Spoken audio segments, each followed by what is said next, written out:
राधे राधे, हरे कृष्णा। कैसे हो आप सभी लोग? आशा करती हूँ आप सभी परम मंगल में होगे, स्वस्थ होगे, अच्छे होगे। तो 19 तारीख को पूरे भारतवर्ष में राखी का उत्सव बड़ी धूमधाम से मनाया जा रहा है, जिसको हम सभी भाई बहन के प्यार का प्रतीक रक्षाबंधन के नाम से जानते हैं। रक्षाबंधन मनाने से पहले अर्थात अपने भाई की कलाई पे राखी बांधने से पहले इन 10 बातों का ध्यान आपको अवश्य और अवश्य रखना है। तो 10 बातें कौन कौन सी हैं जिनका ध्यान आपको अवश्य रखना चाहिए? ऐसा ना हो कि कहीं आप इस जाने अनजाने में कोई गलती करते हैं जिसका खामियाजा आपको भुगतना पड़े। ठीक है ना? जैसे रावण, ऐसा ना हो कि जाने अनजाने में आप कुछ गलती कर दो, जैसे कि रावण की बहन ने करी थी और उसका खामियाजा आपको भुगतना पड़े। मैं 10 बातें बताने वाली हूं जो राखी बांधने से पहले आपको बहुत आवश्यक है, ध्यान रखना चाहिए। नंबर 1, 19 तारीख को पूर्णमासी है। पूरे भारतवर्ष में 19 तारीख को ही रक्षाबंधन का पावन पवित्र त्योहार मनाया जाएगा। लेकिन राखी बांधने से पहले एक बात ध्यान रखिए कि दोपहर को 2 बजे के बाद ही आपको राखी बांधनी है। क्यों? क्योंकि सुबह सुबह है राहु काल, और राहु काल में कोई भी शुभ कार्य की मनाही होती है। 7:30 बजे से लेकर 9 बजे तक राहु काल का समय है।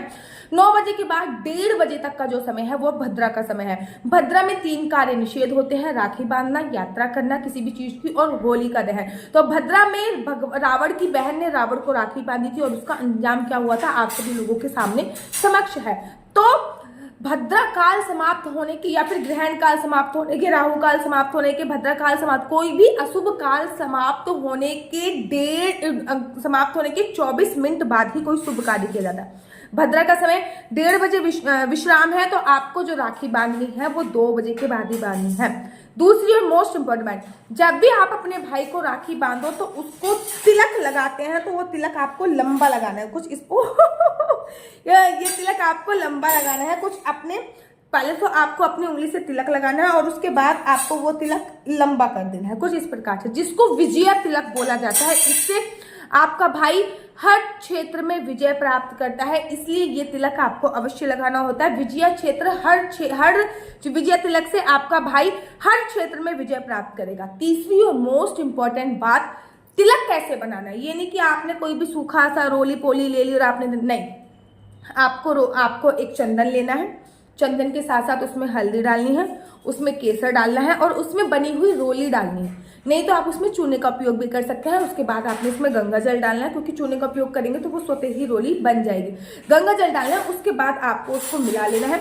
जब आप उसको मिला लोगे उसके बाद आपको वो तिलक ऐसे लगा के ऊपर खींच देना है, जिसको कहते हैं विजय तिलक। जो तिलक आप बना रहे हो, अगर वो चांदी की कटोरी में, या अगर चांदी की कटोरी नहीं है तो चांदी के सिक्के में भी वो तिलक आप बना सकते हो। उसकी पावर और भी ज्यादा बन जाएगी, अर्थात चांदी जैसी ही स्पर्श होगी उस तिलक में, उसकी पावर बहुत ज्यादा बन जाएगी। पहले जमाने में राजा महाराजा जब युद्ध पे जाते थे तो उनकी जो रानियां होती थी वो उनको विजय तिलक करके भेजती थी, इसलिए आपको विजय तिलक करके भेजती थी। इसलिए आप बहन का भी कर्तव्य होता है कि अपने भाई को विजय तिलक करे, ताकि वो जिंदगी की हर युद्ध पे हमेशा विजय प्राप्त कर सके। तीसरी और मोस्ट इंपॉर्टेंट बात जो मैं आपको बताने जा रही हूँ वो ये है कि आपको तिलक करने के बाद थोड़े से अक्षत यहाँ पे लगाने हैं। ध्यान रखिए, टूटा हुआ चावल नहीं लेना है। बहुत सारे जगहों घर पे टूटा हुआ चावल होता है।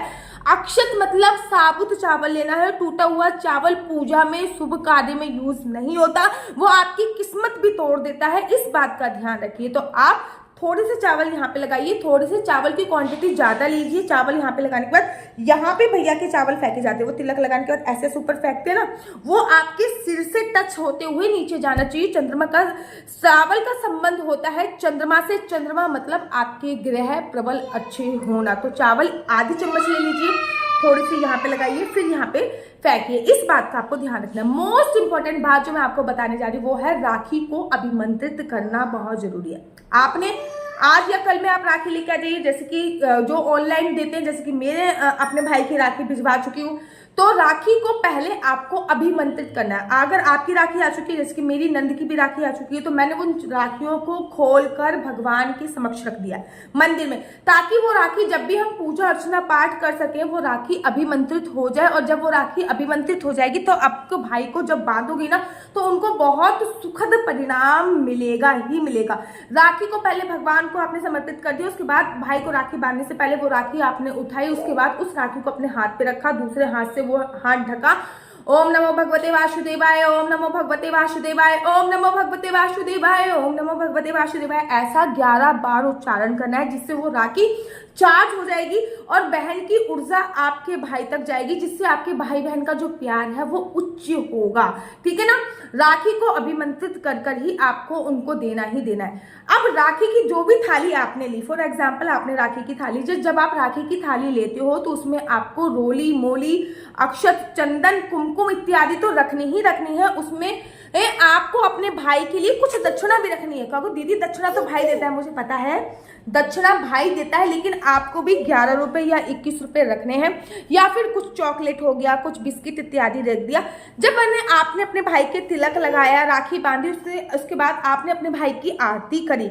आरती करने के बाद आपने जो पैसे हैं 11 रुपए 21 रुपए उसके सिर से वारने हैं और वो पैसे आपको किसी भी गरीब को देने हैं। जिसे कहते हैं ना भाई की नजर उतारना, भाई की अलाएं बलाएं उतार देना। इससे आप अपने भाई की नजर उतार दोगे, अपने भाई की अलाएं बलाएं सब उतार दोगे। वो किसी काम करने वाले को दे दीजिए। 11 रुपए 21 रुपए कोई भी दे सकते हैं, कोई भी परेशानी वाली बात नहीं है। जो आपने आइटम रखा है, चॉकलेट बिस्किट रखे, वो गली में किसी बच्चों को बांट सकते हैं, या फिर गरीब जिनको जरूरत हो उनको दे सकते हैं, उनको दे सकते हैं। जब आप आरती की थाली क्लॉकवाइज घुमाते हो तो आप अपने भाई को पॉजिटिव एनर्जी से चार्ज कर दो।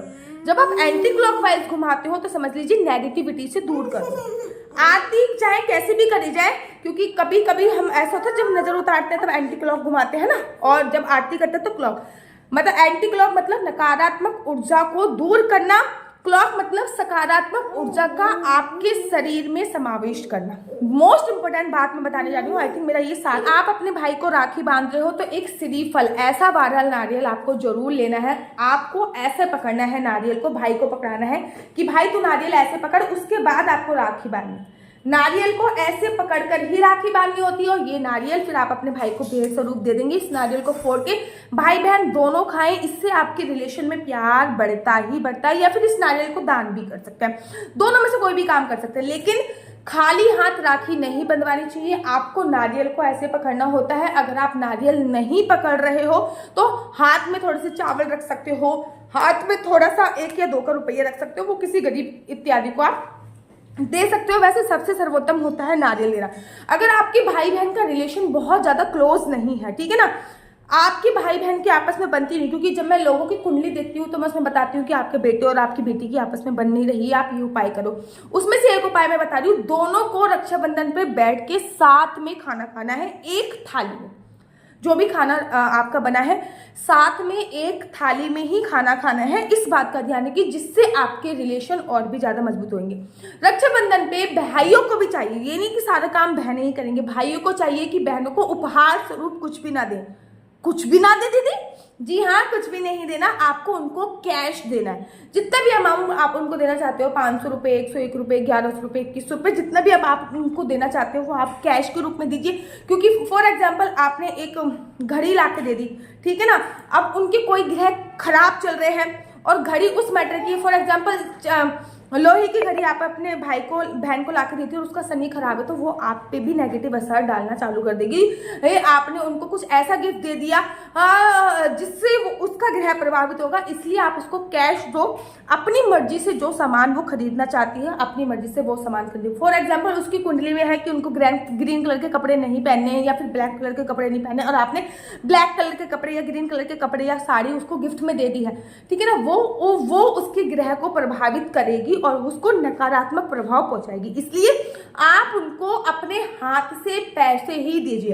पैसे हमेशा अपने हाथ से दीजिए, ऑनलाइन पैसे मत दीजिए। जब आप अपने हाथ से दोगे ना तो उसकी बहुत बड़ी बड़ी महिमा है। ऑनलाइन पैसे देने की इतनी बड़ी महिमा नहीं है, लेकिन आप दूर दराज में रहते हो तो क्या करें, हमें भी अपनी नंद को ऑनलाइन ही भिजवाना पड़ेगा। अब बहनों का ये कर्तव्य है कि अपने भाई को मिठाई तो आप देते ही देते हो और देना भी चाहिए।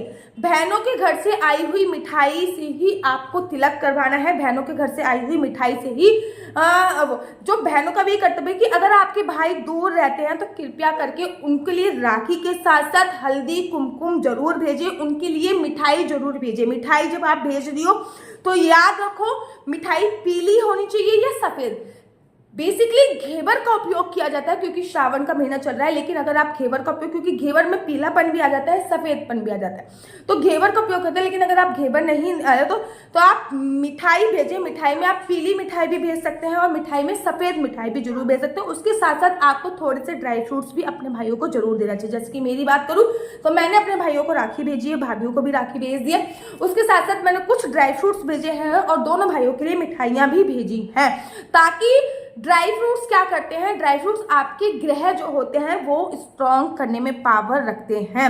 ये सब चीजें मैं अपने भाइयों को भेज चुकी हूँ, तो मैं आपको भी बता रही हूँ जो चीज मैं करती हूँ वो प्रॉपर चीज मैं आपको भी बता रही हूँ। नेक्स्ट बात, अगर आपके भाई मेरी तरह दूर नहीं रहते, जैसे मेरा भाई दिल्ली में है, मैं पुणे में आ गई हूँ इस टाइम पे, तो आपको क्या करना है, एक थाली में आपको थोड़ा सा जब आप राखी की थाली तैयार करो तो थोड़ा सा शहद भी रखें एक कटोरी में। तो सबसे पहले आपको उनको शहद खिलाना है।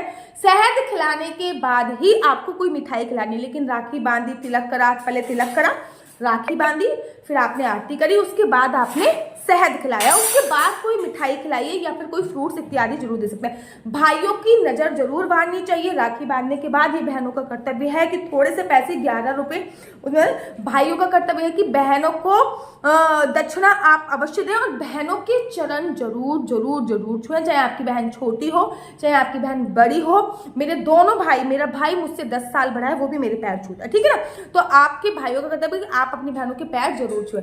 बाकी और भी बहुत सारी चीजें हैं, जैसे कि बाल गोपाल, लड्डू गोपाल को राखी कैसे बांधनी है, पितरों को राखी कैसे बांधनी है, भाई घर पे ना हो तो राखी कैसे बांधनी है। जैसे कि मेरी बेटी का कोई भी भाई नहीं है तो मेरी भाई की किसको राखी बांधने की सभी वीडियो दूसरी वीडियो के माध्यम से मैं आपको बताऊंगी। अगर आप लोग अपनी कुंडली मुझसे दिखवाना चाहते हैं कि आपके बच्चे का ग्रह क्या होने वाला है, आपके बेटे का ग्रह क्या होने वाला है, आपकी बेटी का ग्रह क्या होने वाला है, कुंडली में आपका बच्चा कौन सा साइड ले, कौन सी स्ट्रीम ले, आपकी हमेशा बीमार रहते तो कौन सा ग्रह आपका प्रभावित है, अगर कुंडली दिखवाना चाहते हैं तो ये मेरा व्हाट्सएप नंबर है।